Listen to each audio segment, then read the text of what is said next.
Shalom,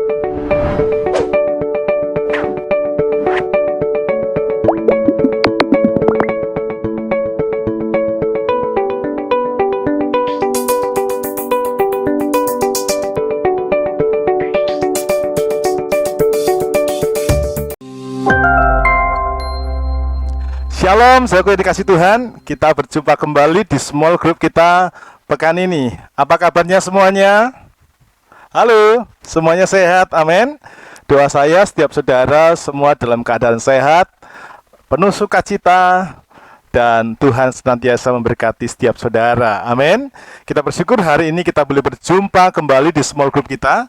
Dan mari sebelum kita akan memulai small group kita akan bersatu hati, kita berdoa. Mari kita berdoa.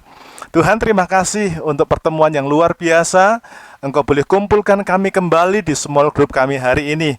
Dan kami percaya Tuhan, small group kami hari ini adalah sebuah kesempatan di mana kami akan mengenal Tuhan, mengenal kebaikan Tuhan, dan kami juga akan belajar untuk lebih mempercayai Tuhan di atas semuanya. Dan hidup kami lewat small group kami hari ini akan ditata ulang sehingga kami menjadi serupa dengan Tuhan, menghidupi setiap rencana Tuhan dalam hidup kami. Dalam nama Tuhan Yesus kami minta, biarkan Tuhan memberikan hikmat, pengertian yang begitu jelas bagi kami, untuk kami bisa memahami akan setiap firman yang kami dengar. Karena itu kami siapkan hati kami, inilah hati kami, inilah hidup kami. Kami siap menerima firman-Mu dalam nama Tuhan Yesus Kristus, haleluya, amin. Saudara yang kasih Tuhan, tema untuk small group kita pekan ini adalah hidup karena percaya kepada Tuhan. Saudara yang kasih Tuhan, kita tidak dapat pungkiri bahwa hidup kita banyak dipengaruhi oleh apa yang kita dengar, apa yang kita lihat, dan apa yang kita rasa. Itu begitu kuat mempengaruhi kehidupan kita, sehingga seringkali kita menjadi goyah, kita menjadi ragu-ragu, kita menjadi khawatir, kita menjadi cemas. Karena apa?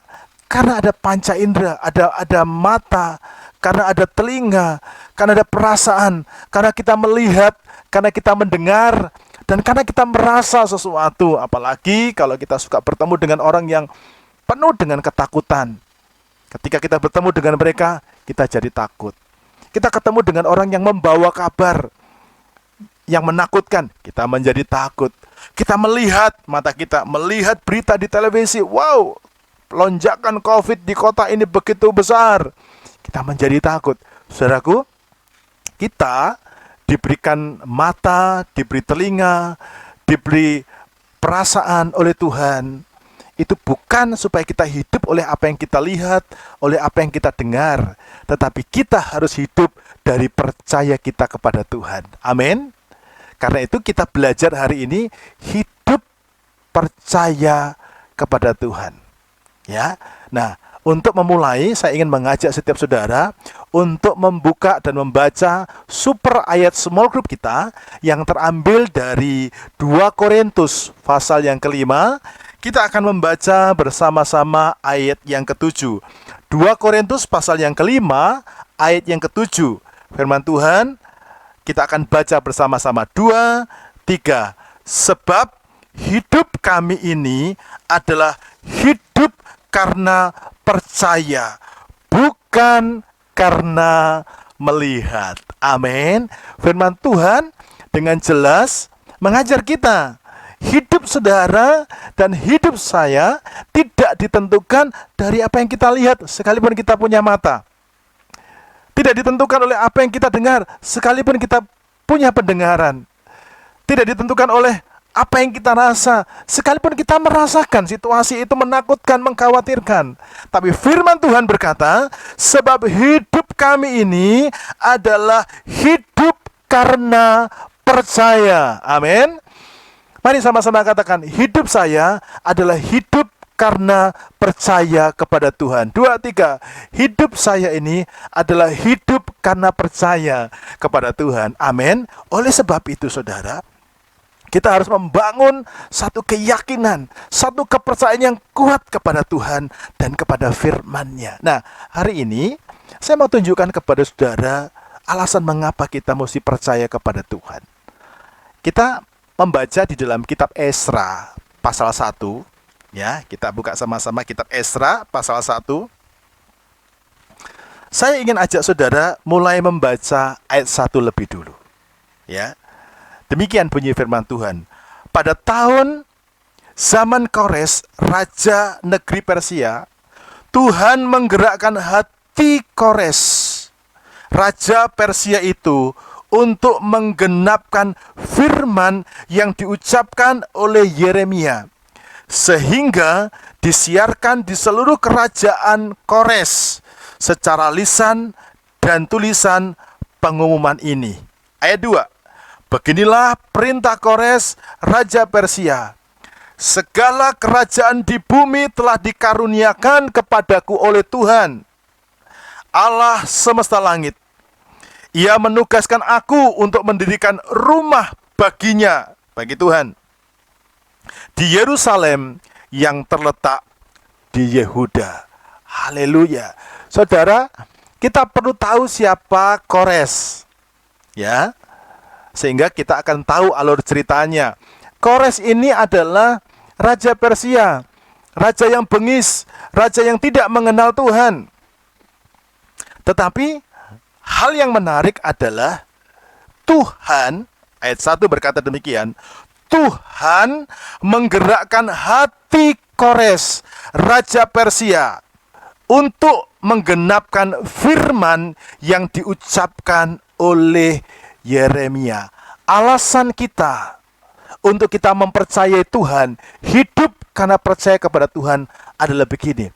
Tuhan itu sanggup menggerakkan siapapun untuk menggenapkan firman-Nya. Amin.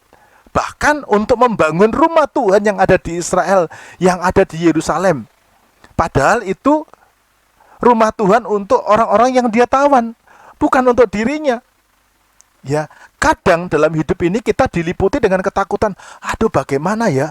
Saya harus punya rumah sendiri. Duit dari mana ya? Saya harus nyekolahkan anak. Waduh, bagaimana ya? Anak saya sudah pengen kuliah, anak saya pengen kerja. Bagaimana caranya? Kita diliputi oleh ketakutan karena keterbatasan, karena melihat kita terbatas, karena melihat kita nggak punya uang, karena kita nggak punya koneksi dan lain sebagainya. Saya ingin Anda belajar hidup karena percaya kepada Tuhan, dan bukan hidup dari apa yang kau rasa. Mungkin kau rasa nggak punya tabungan, mungkin engkau rasa, engkau lihat, engkau dengar, kamu ini orang yang nggak punya pangkat, nggak punya sesuatu untuk diandalkan.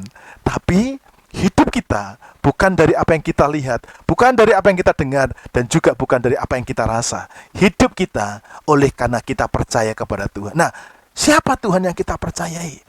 Dia adalah Tuhan yang sanggup untuk menggerakkan siapapun.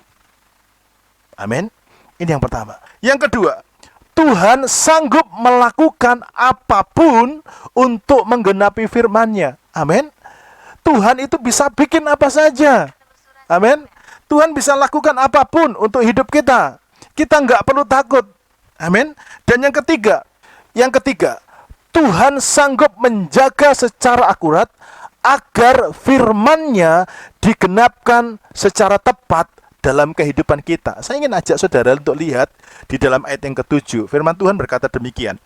Pula Raja Kores menyuruh mengeluarkan perlengkapan rumah Tuhan yang telah diangkut Nebukadnezar dari Yerusalem dan yang ditaruhnya di dalam kuil Allahnya.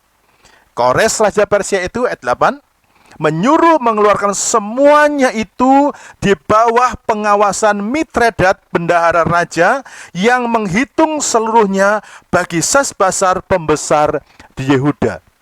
Saudara, di dalam ayat yang ke-7 ini kita bisa lihat bagaimana Tuhan itu sanggup untuk menjaga secara akurat agar firman-Nya itu tepat dilakukan secara akurat dalam hidup kita. Ketika Tuhan memberikan perintah kepada Kores, ini orang asing, untuk bangun rumahnya di Yerusalem, Tuhan gerakkan Raja Kores untuk utus bendaharanya. Bendahara, kamu mesti tengok itu barang yang pernah diangkut oleh Raja Nebukadnezar, barang-barang yang ada di bait Allah itu, ya. yang ada di rumah Tuhan yang diangkut, kamu hitung jumlahnya, jangan sampai salah. Disiapkan pengawas, disiapkan bendahara untuk apa? Supaya betul-betul yang kembali ke sana itu tepat seperti yang dikehendaki Tuhan. Jadi Anda perhatikan begini, Tuhan itu ada Tuhan yang bekerja dalam ketepatan dan keakurat. Saudara, akurat itu tidak meleset. Kalau Tuhan mau berkati saudara, Dia akan berkati saudara secara akurat, secara tepat, tidak meleset. Bahkan Kores perintahkan ada pengawas. Kenapa ada pengawas? Supaya tidak ada yang meleset. Inilah hebatnya Tuhan. Jadi, kebenaran yang kita pelajari hari ini, yang pertama, Tuhan itu sanggup menggerakkan siapapun supaya firman-Nya itu digenapkan. Dua, Tuhan sanggup melakukan apapun supaya firman-Nya itu digenapkan dalam hidup kita. Dan yang ketiga, Tuhan sanggup menjaga secara akurat agar setiap firman-Nya, setiap kehendaknya, setiap rencananya digenapkan dalam hidup kita. Oleh karena itu, apa yang penting untuk kita lakukan bagi kita? Yang pertama, hiduplah oleh firman Tuhan setiap hari.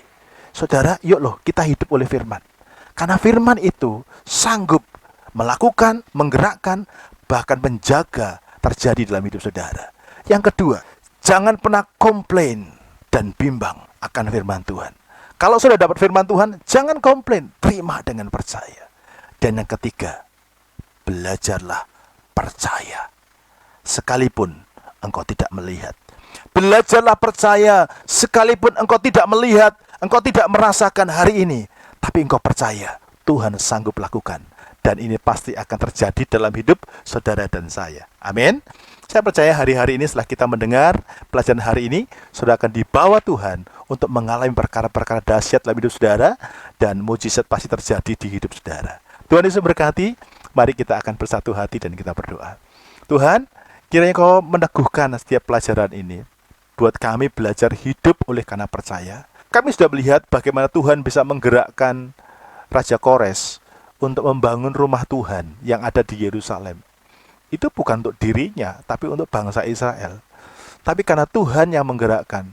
Satu hal yang kami percaya, Tuhan sanggup untuk melakukan apapun yang kami nggak bisa lakukan. Itu bisa dilakukan oleh Tuhan. Dan yang ketiga, kami juga belajar bahwa Engkau bisa menjaga supaya kehendak-Mu atas kami itu secara akurat dan tepat terjadi.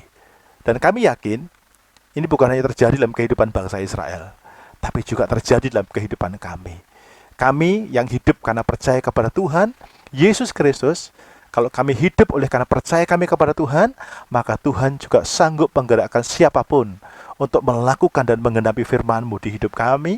Tuhan sanggup menggerakkan dan melakukan apapun agar firman-Mu digenapkan di hidup kami. Dan Tuhan juga sanggup menjaga agar benar-benar tepat seperti yang Kau mau terjadi di hidup kami. Doa kami, semua jemaat akan mengalami berkat yang sama dari Tuhan. Dalam nama Tuhan Yesus kami berdoa. Haleluya. Amin. Saudara yang kasih Tuhan, saya percaya ada sesuatu yang mulai berkecamuk dan bergumuruh di hati saudara hari ini. Mungkin saudara menghadapi satu pergumulan yang tersulit dalam hidup saudara. Ingatlah akan 3 hal. Tuhan sanggup menggerakkan siapapun, Tuhan sanggup melakukan apapun, dan yang ketiga, Tuhan sanggup menjaga supaya firman-Nya, janjinya digenapkan dalam hidup saudara secara akurat, tepat, dan tidak meleset. Kuncinya adalah hiduplah oleh firman. Kuncinya adalah jangan komplain. Dan yang ketiga, kuncinya adalah percaya kepada Tuhan. Nah, sekarang kita akan masuk dalam bagian sharing kita. Untuk panduan yang pertama, apa berkat yang saudara dapatkan dari materi kita hari ini? Ya, saudara belajar apa dari hari ini? Kemudian yang kedua, apa komitmen saudara setelah saudara mengikuti pelajaran hari ini? Saya tunggu sharing saudara, dan saya percaya setiap sharing saudara akan menjadi berkat bagi semua orang. Tuhan berkati, sampai jumpa minggu depan. Shalom.